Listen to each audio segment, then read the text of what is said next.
大家好，我是伊原。赛罗利的危机出现了新的 boss， 我相信大多数的人应该都是没有看过他的技能之后就直接冲进去了，但是又没有想到这个 boss 原来这么难处理，所以我会先介绍一下这个新的 boss 到底有什么技能。如果你不想要看介绍的话，可以直接跳到这个时间点看怎么打。那首先各位要知道的就是这个 boss 它有5个小跟班，每个不同的小怪都有自己特殊的技能。第一个技能是数出来的，他会选择其中一个队伍，在短暂的延迟之后，以该部队为中心，对剧情范围内所有单位造成伤害。那或许有一些观众看到剧情的时候想要嘲笑他，哎呀，是不是像威廉那样子3公分呢？我给你们看他这个剧情多夸张。在他要释放这个技能之前，你们会看到地上有一个很长的一条红线，这个时候你们就要马上离开那个位置，那个地方就会出现一堆石头，反应不够快或者是跑得慢的话就会很痛。第二个技能就是我一开始所讲的，它有5个小跟班，但是在这个 boss 出现之前呢，你们必须要击败他的小跟班，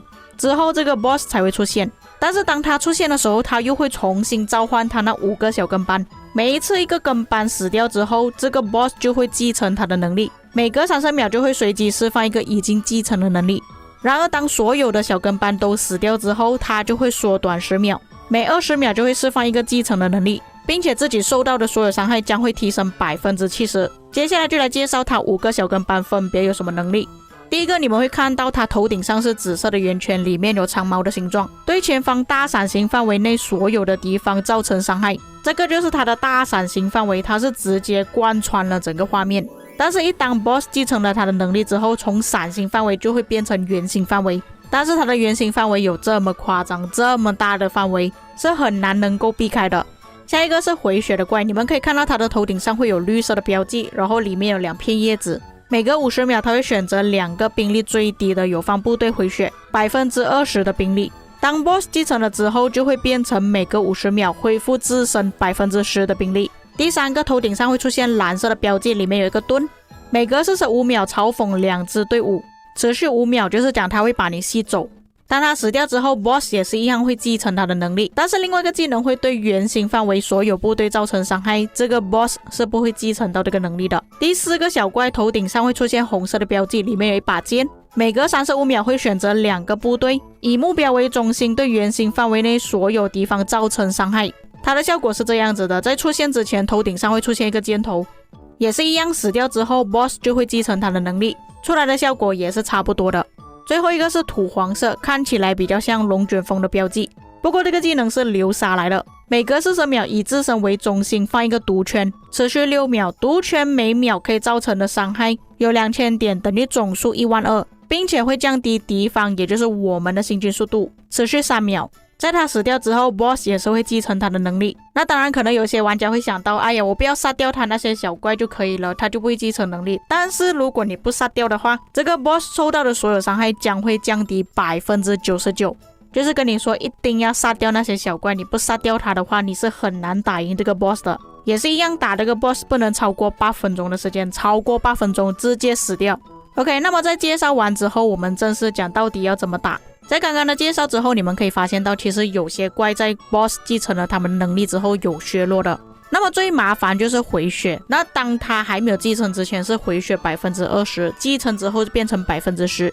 你们最好先优先处理掉回血，因为在你还没有杀掉他之前呢，他是帮助其他2个怪回血，在杀掉这个怪之后只会帮 boss 回血，就不会干扰你去打其他的小怪。接着打蓝色盾，那虽然 boss 会继承他的嘲讽能力啊，但是他后面的伤害 boss 是不会继承到的，把它处理掉之后，大家也可以减少受到的伤害。再来打红色标记或者是土黄色标记的，接下来才打紫色的长矛，这个放到最后打是因为它在没有继承之前呢是伞形范围，其实你要躲开它的伤害是还蛮简单的，但是你优先处理掉它的话， boss 继承之后将会变成圆形，这个很难躲开，所以不建议优先把紫色长矛处理掉。那各位要记得一定要把这些小怪全部都处理掉之后才可以打 boss， 如果你直接打 boss 的话是不可以的。不过这个地图比较重要的就是跑位啊，有一些玩家他们完全不跑，觉得那些怪打出来的伤害都没有多少，认为说丢一个技能之后那个小怪就会直接死掉，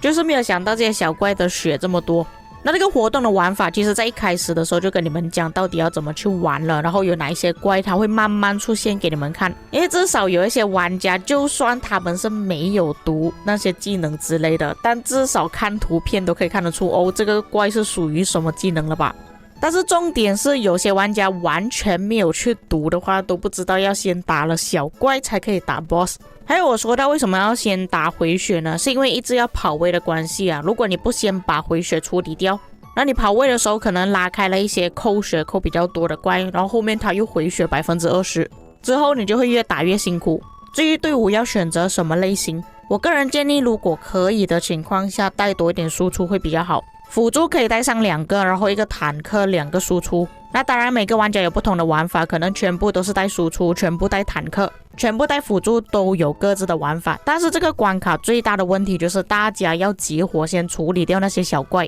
因为玩了几个小时发现到其实有很多玩家呢都搞不清楚状况，不知道要先打哪一只。所以打这个赛罗利的危机最大的重点还是一样，一定要找自己的队友，在打之前跟对方讲一下到底要先打什么颜色，否则就是你已经写好了进入之后打标记打什么颜色直接写在上面。只要各位掌握好诀窍之后，其实要打这个 boss 这还蛮简单的。不过也因为今天是第一天的关系，也是第一次遇到这个 boss 所以我不建议各位你们找路人来打，他们是肯定没有办法配合你的。有些玩家会觉得这个 boss 特别难打，我觉得部分原因是因为你们选择的模式，传奇模式本身就比地狱模式还要更难了，尤其是这次增加的那2个技能呢是特别离谱的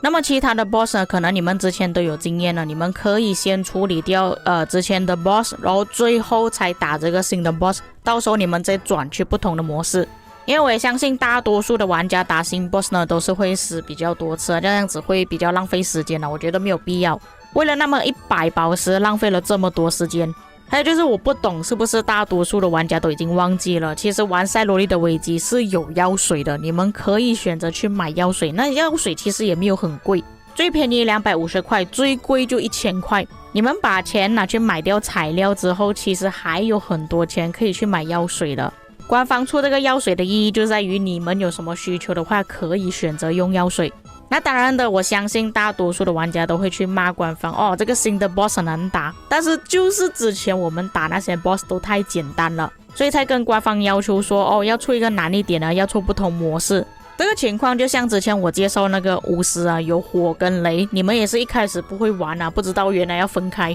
跟那时候是差不多的原理。因为大家还不熟悉，只要大家熟悉了，知道怎么打，有什么顺序之后，其实要打也是很简单的。那总的来说就是你们优先打掉那些小怪，最好是有顺序的慢慢打掉那些小怪，全部激活打，不要分散打，尽量速战速决，可以带多一点破防的技能。以上就是本期内容，至于各位有什么看法，可以在评论区给我知道。我们下个影片再见。